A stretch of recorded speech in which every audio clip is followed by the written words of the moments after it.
Hi, my name is Dr. Dana Wasserman, and this is Tough Talk with Dr. Dana. Today's tough topic is bullying, which is surely a tough topic for those who have lived through bullying or who continue to live it. But first, please read the disclaimer and listen carefully to these important words. I'm legally required to tell you that I'm not providing psychological services and that this isn't intended to treat, diagnose, or cure any psychological issues you may have. I will be sure to honor your questions so that if necessary, you will better know when to seek help. So today we are going to be talking about bullying. I'm first going to talk about what exactly bullying is. Then I'm going to talk about types of bullying. Next, I'm going to discuss the psychological sequelae of bullying. I'm going to examine my own experience of bullying and its effects on me. And lastly, I'm going to explore that which we can do to prevent bullying. So, what is bullying actually? Bullying is a behavior in which one person or more treats another person poorly by, according to Kids Help Phone, using one's power to hurt, frighten, exclude, insult, or to intimidate. Typically, the person being bullied is in a position of being without defense and leaves the bullied person feeling terrible, terrible about what has happened to him or her, and terrible about him or herself. Bullying is a form of an abuse of power. A person, a child, who perceives him or herself as having greater power over another might wield that power over another in a negative fashion. That, my friends, is bullying. Now, let's talk some statistics here. According to bullyingincanada.ca, in Canada, at least 1 in 3 adolescent students have reported being bullied. Almost half of Canada's parents have reported having a child that is the victim of bullying. Studies have found that bullying occurs once every 7 minutes on the playground and once every 25 minutes in the classroom. That's every 7 minutes on the playground. In the majority of cases, however, bullying will stop within 10 seconds when peers intervene or do not support the bullying behavior. So a lot of people's lives could be changed if somebody would intervene within that 10 seconds. It could be thought of that way. So why would a person become a bully? Great question. It could be that the person is recapitulating what was seen in the family system, or that he or she was a victim of bullying him or herself and is now identifying with the aggressor. Other reasons one may become a bully may be to make themselves popular, to gain attention, because they're jealous, to look tough or powerful, because they're being bullied themselves. Again, this would be identifying with the aggressive bully, or to escape their own problems. And this I've heard time and time again. Regardless of the cause, the bullied person frequently suffers with effects that could last into adulthood. Now, let's talk about types of bullying. There is physical bullying, and that's exactly what it sounds like.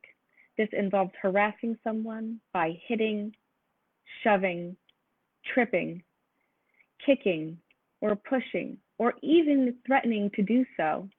In addition, physical bullying can include stealing, hiding, or ruining your things, and hazing, harassment, or humiliation. Typically, physical bullying happens between boys, but is increasingly occurring between girls. Then we have emotional or psychological bullying. This involves harassing someone with verbal attacks, hurtful comments, name calling, or teasing. This can be especially humiliating as the hurtful comments not uncommonly point out certain characteristics of the child. So say this child maybe has a birthmark or something, and kids begin to tease that child because of that birthmark. Well, that birthmark becomes a center of attention and a negative center of attention. And obviously this is not healthy for that child. Next, we come to cyberbullying. Now, this is a newer and particularly harmful form of bullying. This involves harassing someone over social media, text, email, websites, or other digital platforms. A young person can then be tormented 24 hours a day, 7 days a week, and the bullying can follow you anywhere so that no place, not even home, feels safe. And if one is particularly cruelly savvy, the cyberbullying can be witnessed by hundreds or even thousands of people online. It is terribly cruel because the bullying can be seen by the aforesaid numerous people, only serving to exponentially increase the abject humiliation. Then we have social bullying, and this involves harassment of someone by excluding them, spreading rumors, or giving them the quote silent treatment. Social bullying appears to be endemic within groups of girls. The movie Mean Girls, starring Lindsay Lohan from many years ago, actually exemplifies social bullying and its far reaching impact, and I highly recommend it. It can be vicious, cruel, and the resultant exclusion can lead one to a mental health crisis. But then all bullying can potentially lead to a mental health crisis as well. Discriminatory bullying. This involves harassing someone based on sexual orientation, ethnicity, gender identity, religion, or anything else perceived as making them, quote, different. This is usually manifest in derogatory name calling or even physical attacks. So, what is the impact of bullying? Let's talk about the psychological sequelae of bullying. It is immense, period. And as I said before, the effects can last far into adulthood. Bullying, especially in children, can crush self esteem, sully one's confidence, and blunt a developing sense of self. I use these strong words because in no way will I minimize the impact of bullying across the lifespan. Think about it. As a child begins to mature, the child sees him or herself reflected in the eyes of peers. If said peers target the child for whatever reason, say the child looks or acts differently or has a birthmark, like I've said above, then it is very possible that the child is going to internalize or take inside their words and behaviors and perhaps begin to believe what is said and what is done to him or her. The bullying can become ingrained. Now, this is not true for all people who are bullied, but all who are bullied, I believe, are deeply affected by their experiences in one way or another. Bullying can make children feel lonely, unhappy, and scared of the world as their major environment of school ceases to feel safe. These feelings apply to adults as well, as bullying can easily occur in the workplace, and we do hear in the media many instances of that. Most damaging to me is the thought of the bullied person that, quote, there must be something wrong with me. Children may not want to go to school anymore, and adults may struggle going to work. So the whole notion of why are they bullying me? If they're targeting me, there must be something wrong with me. That's a very obviously unhealthy thought to internalize and will take work to dismantle. Some people think bullying is just part and parcel of maturation and that young people have to learn to stick up for themselves. But bullying can have long-term physical and psychological consequences, and they include withdrawal from family and school activities, isolating from others, newly developed shyness, stomach aches and nausea, headaches, panic attacks, sleep disruption, whether it's hypersomnia, where there's too much sleep, or insomnia, where one's not getting enough sleep, exhaustion, and lastly, nightmares. Bullying can also have an effect on education. When a child is under this level of stress and anxiety, learning may become difficult because rather than focusing on schoolwork, the child is more likely to focus on the thought, when will I be bullied next? Learning, retention of material, and retrieval of information are all likely to be affected, consequently affecting grades and affecting the overall school experience. Bullying can also lead to more serious concerns, and this is very, very important to heed. Bullying is painful and humiliating. Young people who are bullied can feel desperately alone and deeply shamed. If the pain is not relieved, bullying can even lead to a crisis to that person with possible dire consequences. I'm talking about depression, anxiety, panic disorder, post traumatic stress disorder, and for some, even suicide. I cannot state this forcefully enough that bullying in all of its myriad forms has the potential of leading to a very difficult conclusion, and it is never to be taken lightly. How to deal with a bully. And I got this from helpguide.org. I thought they had some really good suggestions for how to deal with a bully or how to deal with being bullied, per se. Number one, don't blame yourself. Bullying is never, ever your fault. Take that in. It's easy to think this when many people, over a long period of time, are trying to convince you that you are worthless and someone to mock. Try to view bullying from a different perspective. Understand that the bully is typically a dissatisfied, miserable person who is taking out his or her issues on the bullied person. But never believe what the bully is trying to make you believe about yourself. Never, ever give them that satisfaction. Don't beat yourself up. That is, don't internalize the bully and make him or her part of you. Try not to over-focus on what was done to you. Rather, focus on that which is positive, such as thinking about your awesome character traits or your amazing accomplishments. Be cool with who you are. Bullies be damned. Learn to manage stress. Being bullied is incredibly stressful, obviously, as it compounds the other normal stressors of school life. Therefore, it is quite important to find ways to cope with the stress of bullying so you won't feel entirely overwhelmed. Some examples are, and these will sound familiar, exercise, meditation, mindfulness, yoga, deep diaphragmatic breathing, that's belly breathing, and I'm happy to put a link up describing what exactly that is, and progressive muscle relaxation. And this is a form of relaxation in which you tense and then release the tension and relax your muscles from all of your muscle groups in your body. And two, I'm happy to put up a link describing this as well. This is all in the service of relaxing your nervous system, which is probably on great alert if you're at school waiting to be bullied. Spend some things, spend some time doing things you enjoy.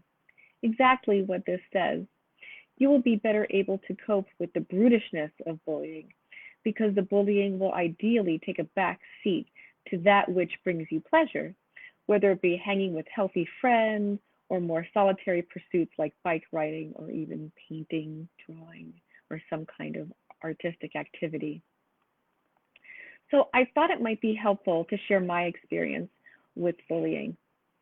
So I lived with bullying for many years as a child and as a teenager. It has affected me deeply, and indeed, I continue to have dreams about it to this day. It has taken years of therapy to help undo the damage of bullying.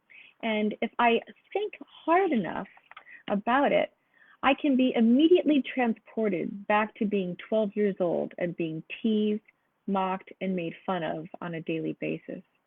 I wondered then, what was it about me that led to so many bullying me?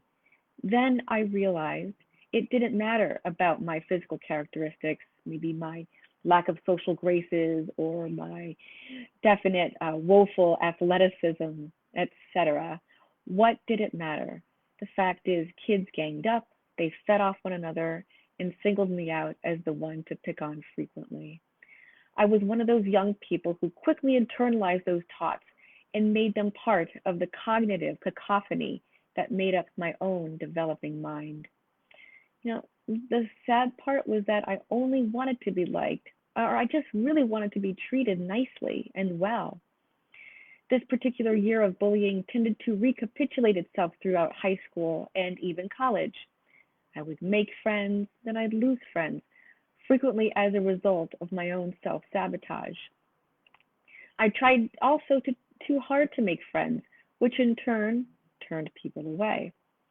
Being bullied impacted how I socialized, even as an adult. Fearful of their rejection, I can push friendships away. Thank goodness that therapy has been able to help me learn to forge and foster healthy, grounded friendships and relationships. But it takes time and hard work, and this work continues to this day. Now, the question is, would I have had these issues without the early bullying? Maybe, perhaps. However, I am convinced that the bullying instilled in me a lack of esteem and basic trust in my peer group. I discussed my experience, for one, to dismantle the stigma that accompanies bullying and the shame that also accompanies it, and two, to give a bird's eye view how the bullying of a young person can deleteriously affect one's development into adulthood. So, how can we prevent bullying? Some of my thoughts. We can prevent bullying by instilling empathy and understanding in children from a very young age. Given that there are so many differences in children, well, in humans, race, gender identity, sexuality, dress, how they move, how they present themselves, um, children need to learn to appreciate them. For the children who are seemingly weak and shy and perhaps vulnerable, rather than seize upon their perceived weaknesses and rather than focus on them and isolate them from their peers, children need to learn to support and care for them and care for one another. This can not only be taught in schools, but most importantly, it needs to be taught, I believe, in the home. The family can model kindness and respect, and this will be internalized by the child and then brought into the school setting.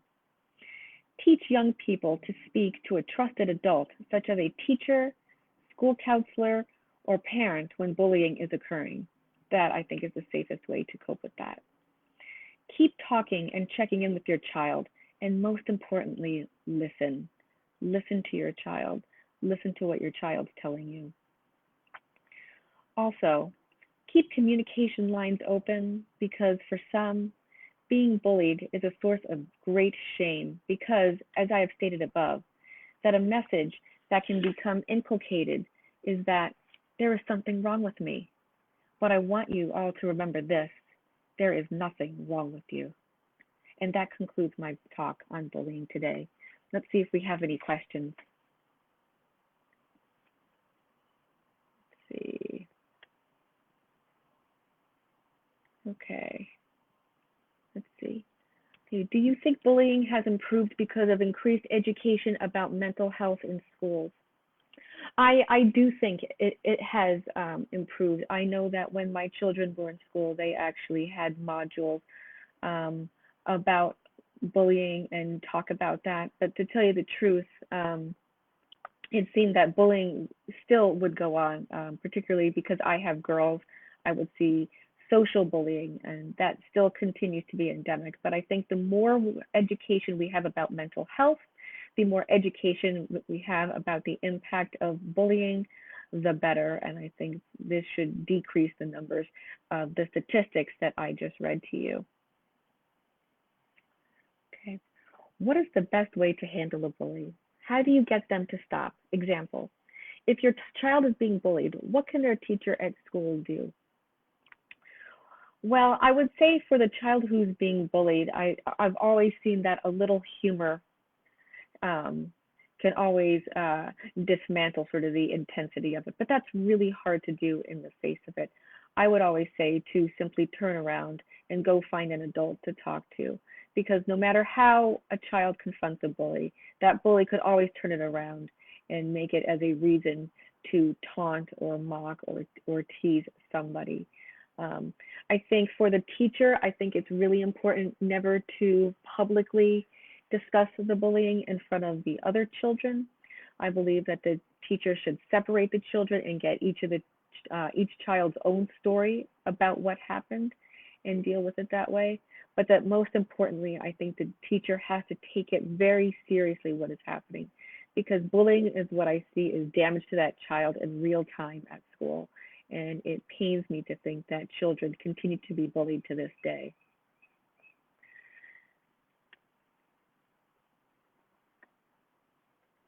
How do you, let's see, how do you deal with the trauma of being bullied with no closure? For example, if the bully never apologized, even years later. I think this is common. I think um, I can tell you for myself, one of my bullies did apologize, and 25 years later, and I think that was extremely healing. But I also recognize that there were other people for whom I wish there had been an apology, and there wasn't. I had found the strength in myself and to learn how to increase my own self-confidence, sort of um, mitigated that need to have some kind of closure from the other party, that I needed to build myself up and my self-confidence, and therefore the need for closure from that other person became less and less needed. How do you deal with bullying as an adult? That's hard. I think that happens in the workplace, and I think that you have to go to somebody in a higher level at a company, or you could ostensibly, if possible, because I wonder if there are some adults who don't realize that their behavior is bullying, that they might have internalized this behavior as somehow normalized, and that they're passing this behavior down and now bullying other people, say in the workplace. It might be worth, if that person feels safe, having a sit down talk and saying, this is what this feels like to me. When you speak to me this way, I feel this way, and this is not good. Is there something we can do about this to change? So I think a gentle confrontation might be okay, but I think if it's in a larger company setting, then probably going to someone in HR or somebody who's in a higher level is probably the safest way to go. Or if you just have someone in a friend group who is an adult and who is displaying uh, bullying behaviors towards you, I think it's worth that same kind of talk that I just discussed before. That when you behave A, B, and C, I feel, I feel this way, and um, I think that when you don't put the bully on the defensive, which may even instigate more bullying behavior, unfortunately, that they can just sort of hear how you're feeling, they might begin to understand, like, oh, hey, I didn't realize that my behaviors were having this kind of impact on you. At least that's what I would think ideally. How do you sustain the positive impact of anti-bullying education? I suggest very strongly that anti-bullying education start in preschool and it goes through 12th grade. I think there should be a module on anti-bullying every year. I think particularly for teenagers, for cyberbullying, as that's become quite endemic and damaging and very severely so. So that's what I would do. I would just constantly keep it in the school curriculum and not let up, and keep it very strong. What do you do when the bully denies their actions? We can't force a bully to recognize that his or her behavior is somehow damaging. I think that's ideal, and when it happens, it's wonderful to see the light bulb go off. Like, hey, oh my gosh, I'm so sorry that I actually did this to you. But for the most part, they might just deny their actions, and then that's something that we who had been bullied have to sit with, unfortunately, because we could scream at the top of our lungs and nothing we can say or do is going to make this bully realize that what they're doing is wrong. But what we can do is have their behavior changed if we're at school by going to someone and have somebody in greater power stop their behavior. What if it's not just one bully, but a group of people who are bullying? I think of that in high school, and I think of that as being very dicey and very threatening. I definitely experienced that, having to take a school bus and where everybody had ganged up on me on this school bus when I was young. So that's kind of hard to say for me because it's such a personal experience for me, knowing that what I went through and what I was unable to do, which was stand up to them. But I think if we can just, I was unable to turn around and walk away because the bus driver was in on the bullying for me. But I think for anybody else, if it's a group of people who are bullying you, you need to go to a teacher, a parent, or a school counselor and discuss the issues here, discuss the people who are bullying you, and reach out for help, and don't feel as alone as perhaps I did in not knowing where to turn. Um, so I think that's it. Um, Thank you very, very much for being here. My name is Dr. Dana Wasserman, and this is Tough Talk with Dr. Dana. Thank you very much. Bye bye.